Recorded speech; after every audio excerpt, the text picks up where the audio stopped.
तो दोस्तों revision hub में आपका स्वागत है। तो जो भी चैनल पे नए आए हैं चैनल को सब्सक्राइब करके बेल आइकन जरूर दबा दीजिए ताकि नेक्स्ट वीडियो का नोटिफिकेशन आप तक पहुंच सके। आज है 14 अक्टूबर और 14 अक्टूबर से जुड़े इंपॉर्टेंट करंट अफेयर के 10 क्वेश्चन हम डिस्कस करेंगे जो कि आने वाले सभी एग्जामों के लिए काफ़ी ज़्यादा महत्वपूर्ण होगा। तो बिना देरी के हम पहले क्वेश्चन के साथ स्टार्ट करेंगे और इससे जुड़े इंपॉर्टेंट फैक्ट भी हम आपको बताएंगे। चलिए पहले क्वेश्चन के साथ डिस्कस करते हैं। पहला क्वेश्चन क्या है? पहला क्वेश्चन है भारत के 50वें मुख्य न्यायाधीश के रूप में कार्यभार ग्रहण करेंगे। तो भारत के 50वें मुख्य न्यायाधीश का कार्यभार कौन ग्रहण करेंगे? इसका आंसर क्या हो जाएगा? न्यायमूर्ति डी.वाई. चंद्रचूड़। डी.वाई. चंद्रचूड़ जो हैं वो 50वें मुख्य न्यायाधीश बनेंगे। अभी वर्तमान में 49वें मुख्य न्यायाधीश जो हैं वो यू ललित हैं। ठीक है, ये भी आप याद रखिएगा। और डी.वाई. चंद्रचूड़ जो है इससे पहले इलाहाबाद हाई कोर्ट के मुख्य न्यायाधीश भी रह चुके हैं। ये भी आप याद रखिएगा, काफ़ी ज़्यादा महत्वपूर्ण है। अगर मुख्य न्यायाधीश की नियुक्ति की बात करें तो मुख्य न्यायाधीश की नियुक्ति भारत के राष्ट्रपति के द्वारा किया जाता है। चलिए आगे बढ़ जाते हैं, अगला क्वेश्चन देख लेते हैं। अगला क्वेश्चन है किस भारतीय डिस्कल थ्रो खिलाड़ी पर डोपिंग के आरोप में 3 साल का प्रतिबंध लगाया गया है? तो आंसर क्या हो जाएगा? कमलप्रीत कोहरे। कमलप्रीत कोहरे जो है इस पर जो है वो डोपिंग के आरोप में 3 साल का प्रतिबंध लगा दिया गया है और ये जो है वो डिस्कल थ्रो के खिलाड़ी है। आजकल खेल और खिलाड़ी से काफ़ी क्वेश्चन पूछे जाते हैं एग्जाम्स में, इसलिए ये काफ़ी ज़्यादा इम्पोर्टेंट हो जाता है। और ये जो है डोपिंग का आरोप जो है वो इंडिया में नाडा लगाता है, जिसका फुल फॉर्म क्या हो जाता है? National anti doping agency. World में इसके लिए है वाडा।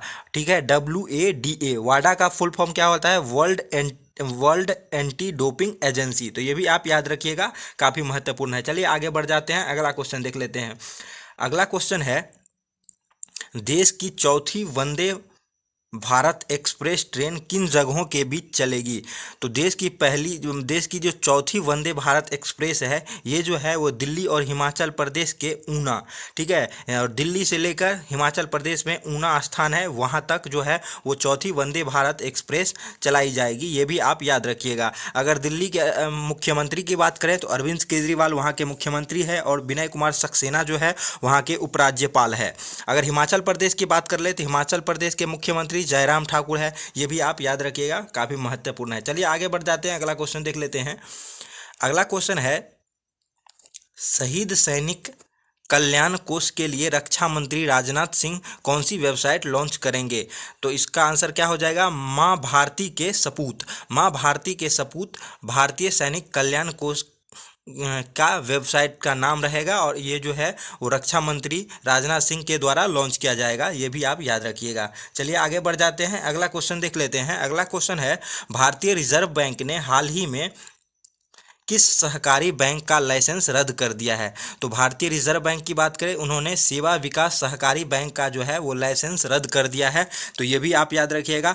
भारतीय रिजर्व बैंक के गवर्नर की बात करें तो शक्तिकांत दास जो है वो वर्तमान में भारतीय रिजर्व बैंक के गवर्नर हैं। ठीक है, ये भी आप याद रखिएगा, काफ़ी महत्वपूर्ण है। चलिए आगे बढ़ जाते हैं, अगला क्वेश्चन देख लेते हैं।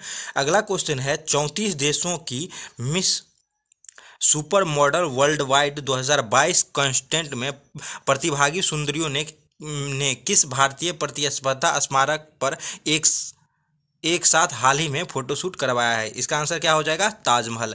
ताजमहल पे जो है वो 34 देश की मिस मॉडल वर्ल्ड वाइड 2022 जो है उन्होंने फोटोशूट कराया है। तो ये भी आप याद रखिएगा, काफ़ी महत्वपूर्ण है। चलिए आगे बढ़ जाते हैं।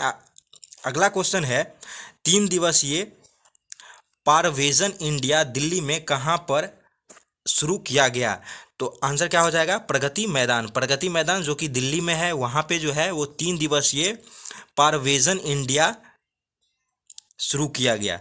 चलिए आगे बढ़ जाते हैं, अगला देख लेते हैं। अगला है भारतीय वायुसेना ने हाल ही में किस प्रणाली को पहली बार मंजूरी दी है? तो हथियार प्रणाली शाखा जो है इसे भारतीय वायुसेना ने पहली बार मंजूरी दी है। ये भी आप याद रखिएगा। अभी हाल ही में जो है वायुसेना दिवस मनाया गया था, 8 अक्टूबर को जो होता है वो भारतीय वायुसेना दिवस मनाया जाता है। ये भी आप याद रखिएगा। अगर भारतीय वायुसेना के चीफ की बात करें तो विवेक राम चौधरी जो है वो भारतीय वायुसेना के अध्यक्ष है। ये भी चीफ हैं, ये भी आप याद रखिएगा। और भारतीय वायुसेना का जो मोटो है वो नव अस्पर्शम दीप्तम, ये इनका मोटो है, तो ये भी आप याद रखें। कई बार एग्जाम्स में मोटो पूछ देता है, तो नव अस्पर्शम दीप्तम ये जो है वो भारतीय वायुसेना का मोटो है। चलिए आगे बढ़ जाते हैं, अगला क्वेश्चन देख लेते हैं। अगला क्वेश्चन है, हाल ही में कौन सी कंपनी है, वालक्रोर ने हाल ही में अपना ब्रांड एम्बेसडर किसे नियुक्त किया गया है? तो इसका आंसर क्या हो जाएगा? अजय देवगन। अजय देवगन को जो है वो वालक्रोम ने अपना ब्रांड एम्बेसडर नियुक्त किया है, तो ये भी आप याद रखिएगा। कई बार एग्जाम्स में ब्रांड एम्बेसडर के बारे में क्वेश्चन आ जाता है। चलिए आगे बढ़ जाते हैं, अगला और लास्ट क्वेश्चन देख लेते हैं। आपदा में कमी की वैश्विक संस्कृति को बढ़ावा देने के लिए अंतर्राष्ट्रीय आपदा न्यूनीकरण दिवस प्रत्येक वर्ष कब मनाया जाता है? तो 13 अक्टूबर को जो है वो अंतर्राष्ट्रीय आपदा न्यूनीकरण दिवस मनाया जाता है, तो ये आप याद रखिएगा। आज हम आपको एक क्वेश्चन देके जाते हैं जो कल हमने वीडियो में बताया हुआ था। ये इसका आंसर जो है वो आप कमेंट बॉक्स में लिखिएगा। क्वेश्चन क्या है, क्वेश्चन एक बार पढ़ लीजिए। क्वेश्चन है, किस राज्य के मुख्यमंत्री ने हाल ही में फुटबॉल फॉर ऑल कार्यक्रम शुरू किया? इसका आंसर आप कमेंट बॉक्स में लिखिएगा और कल हम इसका आंसर आपको बता देंगे कल वाले वीडियो में। तो ये थे आज के 10 इंपॉर्टेंट क्वेश्चन। अगर आपको वीडियो पसंद आया होगा तो चैनल को सब्सक्राइब करके बेल आइकन ज़रूर दबा दीजिएगा। मिलते हैं नेक्स्ट वीडियो में, धन्यवाद।